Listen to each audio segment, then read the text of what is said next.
Tonight, honoring the heroes of the past and present on this eve of Veterans Day. Tomorrow marks the national holiday that honors all of those who have served this country in war or peace. A time to thank living veterans and those who have died. Veterans Day events will be held all across Northeast Ohio and in downtown Cleveland. It's a way to come here and appreciate the men who had helped establish Cleveland as what it became. One of those places is the Soldiers and Sailors Memorial in downtown Cleveland. Families who wanted to honor history ahead of the holiday visited the museum earlier today. Giovanni Ligi shows us the silent witness to sacrifices of thousands of men and women in Northeast Ohio. In the shadow of the Terminal Tower in the heart of Cleveland's public square. Colorado, Nebraska, Iowa.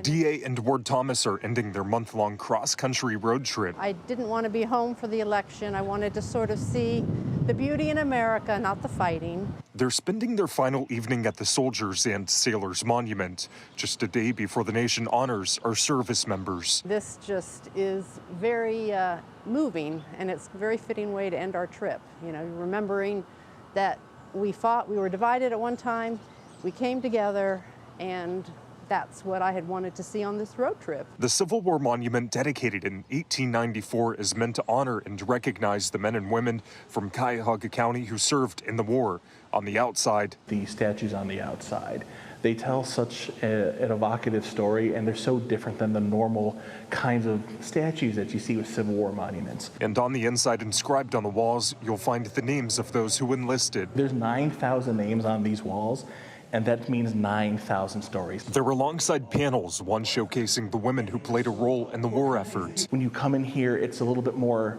reflective. You think about who these men were and what they did during the war. In this one, the Emancipation panel. It sounded beautiful, the pictures look beautiful, but it sure doesn't do it justice. This is an amazing place. And this is where one of the many Veterans Day services will take place in Cleveland and Northeast Ohio. It's set to begin at 11 a.m. in Public Square. Reporting in downtown, Giovanni Ligi, 3 News.